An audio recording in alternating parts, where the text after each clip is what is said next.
America के राष्ट्रपति Donald Trump और कई वरिष्ठ अमेरिकी अधिकारियों की मौजूदगी में वॉशिंगटन हिल्टन होटल में आयोजित व्हाइट हाउस कॉरेस्पॉन्डेंट डिनर के दौरान गोलीबारी की घटना सामने आई है। फायरिंग की आवाज आते ही राष्ट्रपति ट्रंप समेत सीनियर अमेरिकी अधिकारियों को शनिवार रात को सालाना व्हाइट हाउस कॉरेस्पॉन्डेंट डिनर से सुरक्षित निकाला गया। वॉशिंगटन हिल्टन से सुरक्षित निकाले जाने के बाद व्हाइट हाउस में प्रेस कॉन्फ्रेंस में ट्रंप ने बार बार सिक्योरिटी एजेंट की ओर से की गई कार्रवाई की सराहना की। इस दौरान उन्होंने कहा कि मैं पूरी तरह से हैरान था कि कुछ हुआ। फर्स्ट लेडी और मैंने एक आवाज सुनी और मुझे लगा कि ये एक ट्रे नीचे गिर रही है और ये बहुत तेज आवाज थी और काफी दूर से आ रही थी। उन्होंने बहुत तेजी से काम किया। मैं सीक्रेट सर्विस से बहुत प्रभावित हुआ, वरना मैं ही शिकायत करता। व्हाइट हाउस कॉरेस्पॉन्डेंट डिनर के दौरान गोलीबारी की घटना पर प्रधानमंत्री नरेंद्र मोदी की प्रतिक्रिया भी सामने आई। उन्होंने सोशल मीडिया प्लेटफॉर्म एक्स पर पोस्ट करके लिखा कि वॉशिंगटन डीसी के एक होटल में हुई हालिया सुरक्षा घटना के बाद ये जानकर राहत मिली कि राष्ट्रपति ट्रंप, फर्स्ट लेडी और उपराष्ट्रपति सुरक्षित हैं और उन्हें कोई नुकसान नहीं हुआ है। मैं उनकी निरंतर सुरक्षा और कुशलता के लिए अपनी शुभकामनाएं देता हूं। लोकतंत्र में हिंसा की कोई जगह नहीं होती और इसकी सख्त निंदा होनी चाहिए।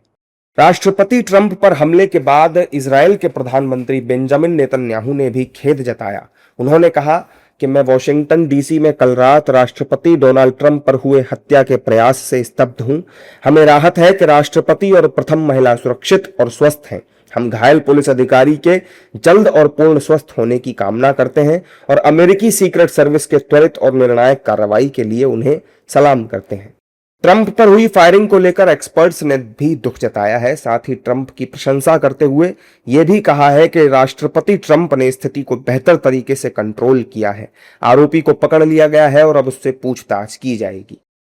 Above all, great relief that neither President Trump nor First Lady Melania or any of the guests was injured.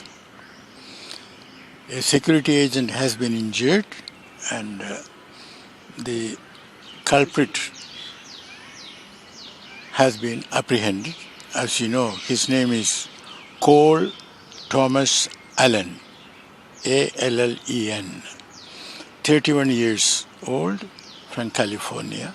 He was staying at the hotel. So obviously there was a security lapse because he had multiple arms with him. Point number 2 is that President Trump displayed at the press conference calmness. He was in control of himself. He was not emotional.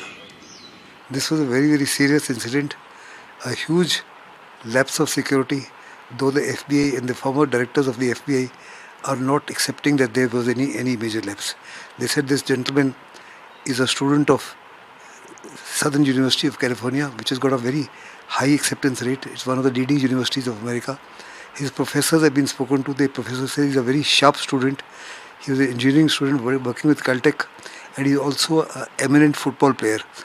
That means he's got athletic capabilities. He was a hotel guest. When he was captured, he had a handgun, a shotgun, a pistol, and multiple knives, which means he had prepared this operation very thoroughly. America में hotels के अंदर वो system अभी तक नहीं है। मिसाल के तौर पर कोई बहुत बड़ा फंक्शन होना है या वहाँ के राष्ट्रपति, उपराष्ट्रपति या भारत की लीडर या कोई चीन का आ रहा हो, तो वो ऐसा नहीं करते जैसा हम लोग यहाँ कई बार करते हैं। जो अमेरिकी हमसे कहते हैं सारा होटल खाली करवा दो और कोई नहीं रहेगा।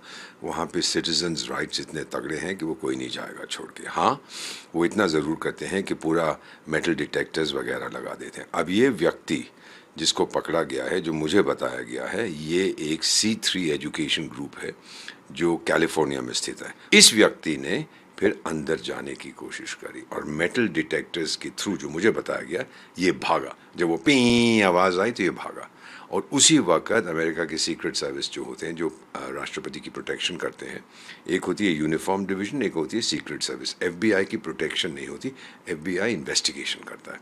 तो उन्होंने फिर गोली चलाने की कोशिश की लेकिन नहीं चलाई और दूसरी तरफ से आते हुए FBI एजेंट्स ने इसको पकड़ के ज़मीन पे पटक दिया।